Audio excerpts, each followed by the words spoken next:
আমি একবার চলে গেলাম আর এরপরে ফেরত আসতেই পারবো না, এরকম তো কোনোদিন কোথাও বলা লেখা নেই। সো ইন দ্যাট কেস নাটক আর ফিল্মের মধ্যে শুধুমাত্র একটা থিন লাইন বাকি থাকে, হলে রিলিজ দেওয়া। এই জার্নিটা তো আমি এখন নিজে করিনি, আমি আসলে এটা নিয়ে কোনো মন্তব্য করার মতো যোগ্য আমি না। বাট তারপরেও যদি বলি যে আমরা যারা এখন নাটক করছি, স্পেশালি আমি আমার নিজেকেই বলবো যে আমি এক একটা কাজে শুটিং করছি 10 থেকে 12 দিন, যেটা ছোটোখাটো একটা ফিল্মেও দেখা যাচ্ছে এখন শুটিং হচ্ছে। সো আমি আমার নাটকটাকে কোনো ফিল্মের চেয়ে কম অংশ দেখি না আমি। তো ইন দ্যাট কেস একরকমভাবে আমি আমার ফিকশনটার আগে নাম বসছে নাটক, বাট আমি ওটাকে এফোর্ট দিচ্ছি ফিল্ম হিসেবে, বিকজ ওখানে গান হচ্ছে, ডাবিং হচ্ছে, ড্যান্স হচ্ছে, অ্যাকশন হচ্ছে, সব কিছুই হচ্ছে আসলে।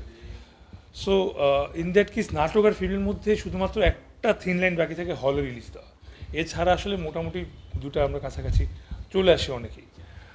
আবার ফিল্মকে ছোটো করে কিছু বলছি না আমি, বাট ইন দ্যাট কেস যদি কোনো সময় আমি যদি সিনেমায় গিয়ে যদি আমি দেখি যে আমি সাকসেসফুল নাই হই, আমি হয়তো ফেরত আসতেই পারি। So it's nothing bad. মানে আমি একবার চলে গেলাম আর এরপরে ফেরত আসতেই পারবো না, এরকম তো কোনোদিন কোথাও বলা লেখা নেই। I think this should be, মানে এই জার্নি বোথ ওয়েই করা উচিত, যে নাটক থেকে ফিল্মে যাচ্ছে, ফিল্ম থেকে নাটক আসতেছে। বিকজ দিন শেষে it's all about story telling, it's all about অডিয়েন্সের কাছে আমি কী স্টোরি নিয়ে যাচ্ছি আর কি। That's it.